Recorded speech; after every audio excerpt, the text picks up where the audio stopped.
pamusoro iwe kwaJim, pamusoro iwe kwachikupiri, pamusoro iwe chekutanga kufara nezvaitwa nemwana wangu zvekuti dzadzirisa ndozotendawo nyangwe nevachikuta vese nongotenda nevanga vachiita kuti basa rese rifambe risvike parasvika apo nongozvitenda nongotionewai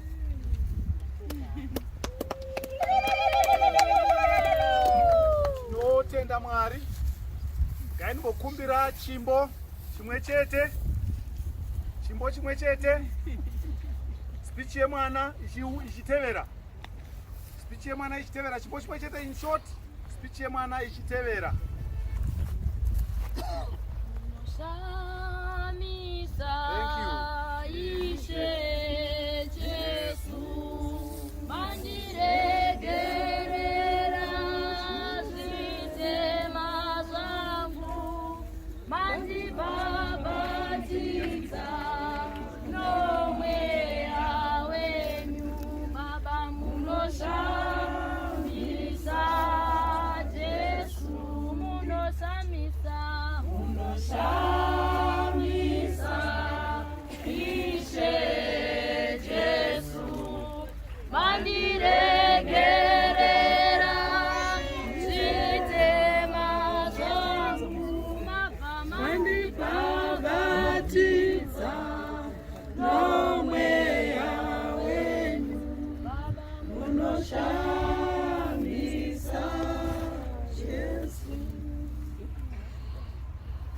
Soroi vese vachikuta nhasi pamusoroi madzitezvara vachikumbirike. Tinotanga nekukumbira ruregerero takamirira mhuri yekwaJim nezvataurwa nemuzukuru zvandibata. Tinovimba tichifambira mberi tichapagadzirisa. Tinokumbira ruregerero muvewo nemwoyo wokutiregererawo sekuru.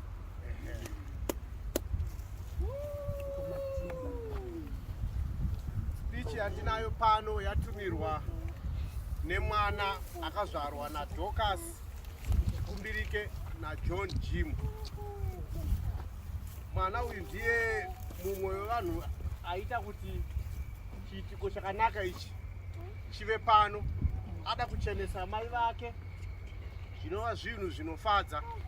Saka ndichaverenga mashoko aatumira nechirungu mufundisi vachizodudzira nechishona.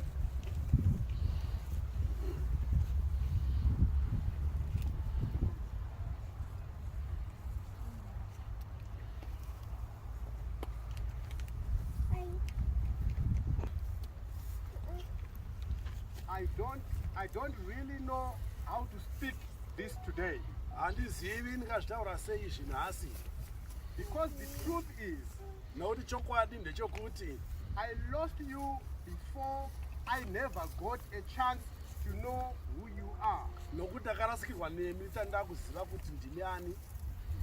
People talk about memories. Vanhu vanotaura pamusoro pendangariro with their mothers, nana mai vavo, the sound of their voices, inzwi kutaura kwenzwi ravo, the way they speak, nzira yavanotaura nayo, the way they hold you, mabatiro avanokuita, the little memories. Aizuva andinyasoona kupirawo shit.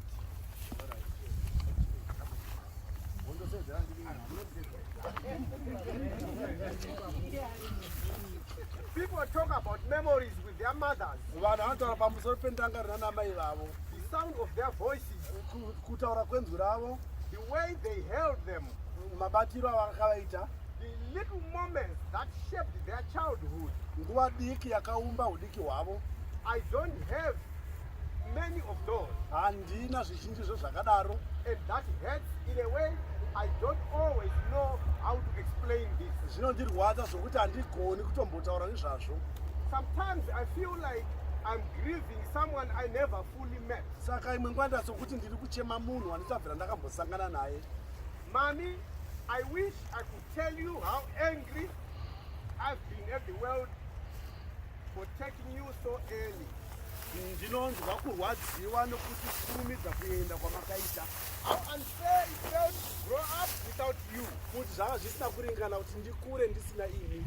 How many times have I watched other people with their mothers wondered what that life would have felt like if you had stayed with me? Ndinorangarira vamwe vachifamba navabereki vavo asi ini ndisikafambi navo zvakandirwadza. There were moments I needed you, Pane nguva dzandakanga ndichikudai, really needed you, pandainyanyo kutokudai, when I was scared, panguva ndakanga ndichityiswa, when I was lost, panguva ndakarasika, when I just wanted someone to tell me it was going to be okay, ndichida munhu aingondiudza kuti zvichanaka, and you were not there. asi ini makange musipo. I've carried that absence quiet Ndakangozvitakura kusapo kwenyu kokundinyerere for years, kwemakore, not always in tears, kwete ndichingochema chete, but in silence. asi ndakangonyarara.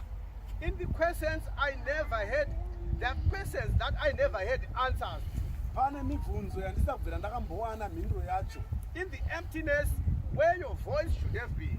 Pamaifana kunge makataura, hapana chandakanzwa. Sometimes I even feel guilty for not remembering who you are. Imwe nguva ndotonzwe mhosva kusagona kutokuyeukai kuti ndini ani. It's like I've failed you in some way. Zvoita sokuti ndakakanganisira ineni nzira. Like I should have held onto your harder even though I was just a child. Like I should have held onto you a bit harder even though I was a child. Ndokuti ndaifana kunge ndakabatira pamunhu zvakasimba kunyange hazvo ndandiri mwana muduku. But today, standing here in spirit, Asi nhasi uno takamira pamweya, I realize something painful and beautiful at the same time. ndinorangarira chimwe chinhu chinorwadza kwazvo uye chakanakawo nguva imwe chete. Even if I don't remember you the way others remember their mothers, Kunyange ndikasarangarira imi sezvinoita vamwe vachirangarira namai vavo, I've felt your absence every day of my life. ndakanzwa kusavapo kwenyu zuva rimwe nerimwe roupenyu hwangu. And maybe that is a kind of memory too that I needed. Ndofungidzira kuti ndondangariro dzedzimwe dzandingada chose. You are in the parts of me, Uri chikamu changu, and that had not gone too fast. chikamu changu chisina kuita nekukasirisa. You are in the strength I never asked for, but had to build. Mune simba rimwe randisina kukumbira asi ndaifana kuita rokutoita rokuvaka. You are in the love I give even when it hurts. Murimo murudo rwandinopa kunyange zvichirwadza hazvo. I wish I could be there today. Ndinosuva kuti dai ndaikwanisa kuvapo nhasi. I wish I could stand in front of your grave, Ndinosuwa kuti dai ndakamirawo pamberi peguva renyu. touch your name carved in stones, Ndichibatawo kunyangwe nezita renyu rakanyorwa padombo. and finally say, Ndinopedzisira nemazwi anoti the things I never got to say. chikwanisa kuzotaura zvinhu zvandisina kuwana mukana wokuti nditaure. I'll tell you this, Kuudza izvi I missed you. ndokusuwai. I still miss you, Ndinoramba ndichikusuwai. and I always will. Ndicharamba ndichikusuwai. This tombstone is not just a piece of stone. Irori dombo irori handi dombo nje rakangofanana nemamwe matombo. It is proof that you existed, Izvozvo umpowo hwokuti makamborarama panyika yapasi. that you mattered, And makanga makakosha. that you were loved, Maidikanwa. and that even the child who barely remembers your face has carried you in their heart for a lifetime. Kunyangwe nemwana asina kunyatsokuwana nguva nemi akakutakurai muupenyu hwake hwose. Mom, Amai, I hope you can see the person I have become today. ndinofungidzira kuti pamwe muri kuonawo kuti ndiravawo munhu akaita sei nhasi. I hope somewhere, somehow, you know how much I remembered and how much I needed you. Ndinofungidzira kuti pamwe munorangarira kuti ndingarangarirei pese pandaikudai zvikuru ndepapi. And how much I have loved you, even without memories to hold on to. Nemadiro andaikuitai kunyangwe ndisina mamemori kana kuti ndangariro dzinobatika. Mom, amai, I'm sorry I can't be there today, ndine urombo kuti handikwanisi kuvapo zuva rino ranhasi, but my heart is there. asi mwoyo wangu uriko. My grief is there. Kurwadziwa kwangu kuriko. My love is there. Rudo rwangu huriko. Rest gently, mommy. Zororai zvakaisonaka, amai. You left too early, Makakasikisa kuenda, mama. and I grew up missing you. Ndikakura ndichikusuvai. Thank you. Ndinokutendai.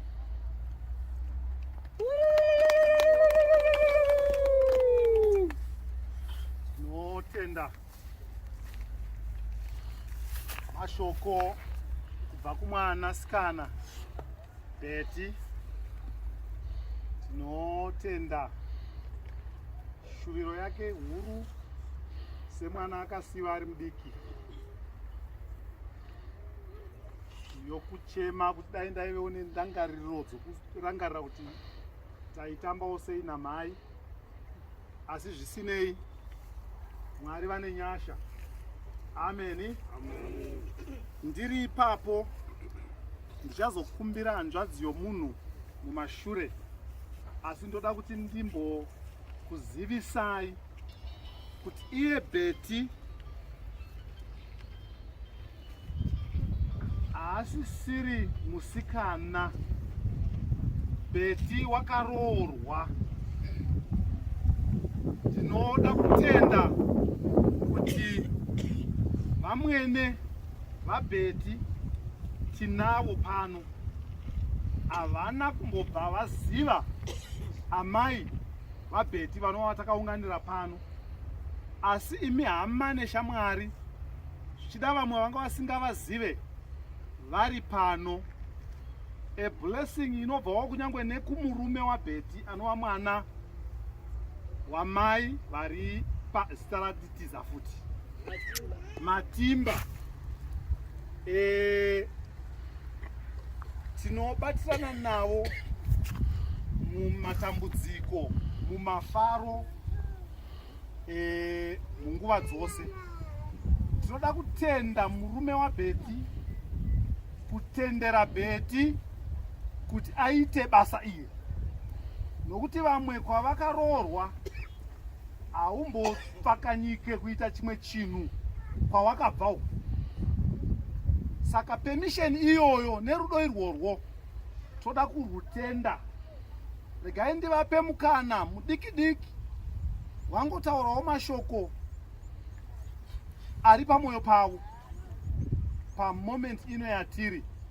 Amai Matimba, ndokupai mukana uno muzita raJesu Kristu. Ameni.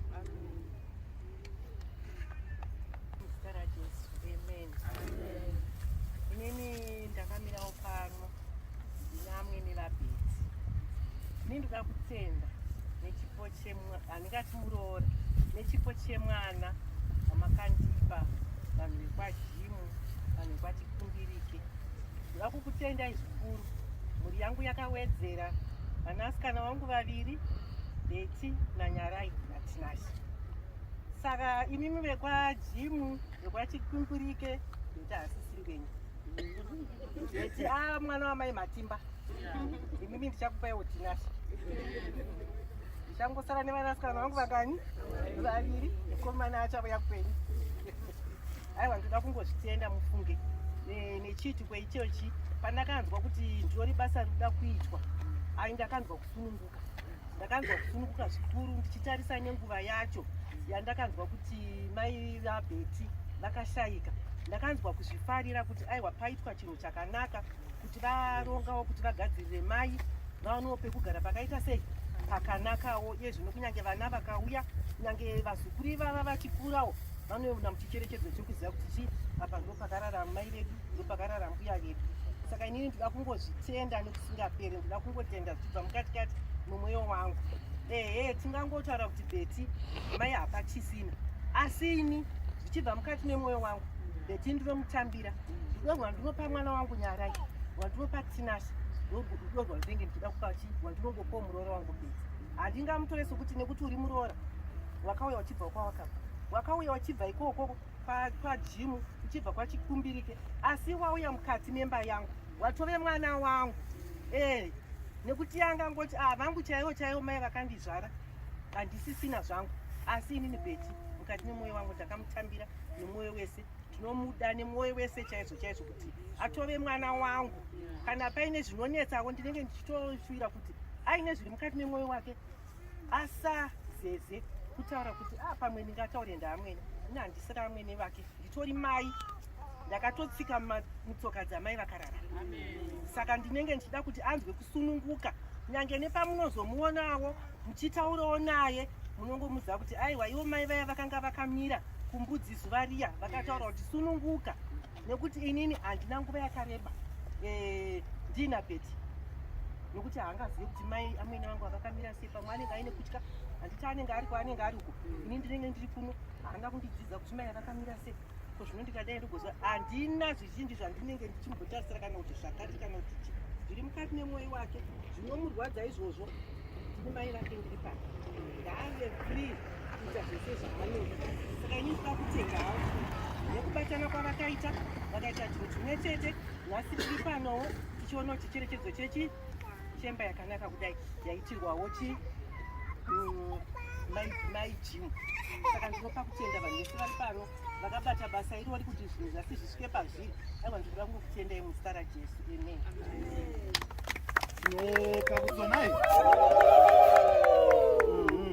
tikanzwa kuti kune zviri kuitikawo kumhuri yekwamatimba, tavaziva nai, ngatibatanei pamwe chete mukufara, mukuchema, mukutambudzika, mukuwana. Ngatibatanei pamwe chete, tiri mhuri imwe chete. Mazviita amai. God bless you. Amen.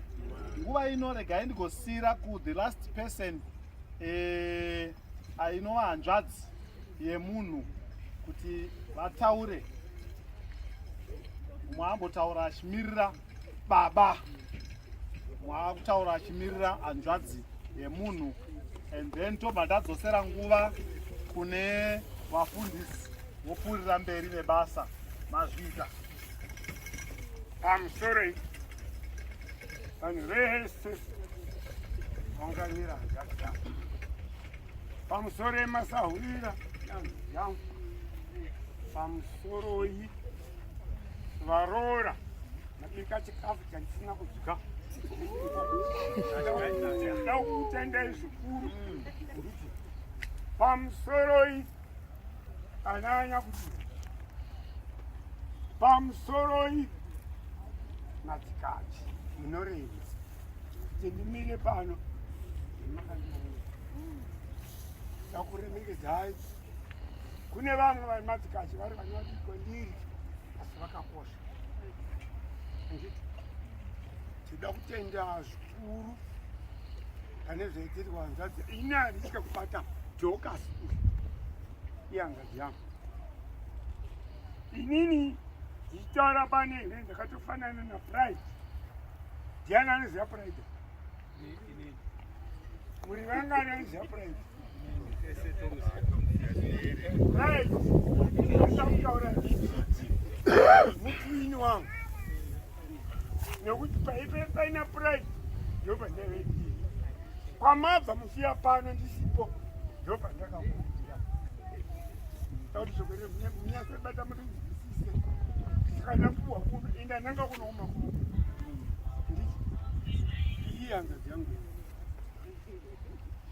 Dorcas, nda kuti ngotaura mashoko ekuti hanzvadzi yangu ifamba pane zvapotseka zvandinaonawo zvangu nekuchembera kwandaita ikoko, kungotaurawo kuda mugwara kuti amutigadzirisa amutika zvinhu zvenyu. Anditi Dorcas uyu ndakakurira apa vanhu vese ari pano hamuzivi. Inini ndini firstborn yamai chikumbirike vari kupa amai vangu vakagara kumvuri. mukavabvunza testimony yavo pamba pakufa kuti 18 murambani handipama ende handiri kutaura chokwadi mune pamangofutsa po kana basa rakaitwa paguwei daipa hunge ndiri pano because ndini pride ndini pride pandiri panapa sima ndiri kunyepa makapota akutadza kunitaura intai hongu wakandipa shoko zvako pa nezuri naipa huswera panini iya nzodzi yangu makaita zvinhu zvakanaka asi ndoda kukutendai nebasa guru ramaitira hanzvadzi yangu randinakidza ndiri kurifanira handiti ngaripere mune zvakirese mune zvakanaka ndogumirai pafudatenga tinotenda ndichidzosera nguva kuvafundisi chinhu chinonzi kupotsa-potsa regai ndikubva ndangokudzidzisai ndiri teacher by profession. Zvakafanana netimu yebhora pavanopinda muground vane chinangwa chekunomwisa wese asi umwe anomboita sei anomborikuta anomboripotsa umwe anogona kutoribata mubhokisi meya munonzi mupenalty box onzi hawakonzeresa pena asi chinangwa chake chakakaisiri chekuita sei vapedza umwe anogona kutosvikoka gumbo asi ndo panozonzi sorry tough chichinai panogadziriswa ngapaite sei ngapagadziriswe timu irambe yakaita sei yakabatana handitika timu ndikusetere timu handitika regai ndidzosere nguva iyi nokuti ndasota timu yangu panapa timu yandasota manga mafunga iyaiya aiwa sati asvika kuya panapa ndikusetere timu wekutanga ndianiko ndireverendi chaplain mufambi wechipiri ndianiko ndireverendi apostoro advocate Zimbanje ndo timu yandakuseterai panapa haleluya right ndo timu yandakusiyira chimuti igopfuurira mberi nebasa riri pano over to you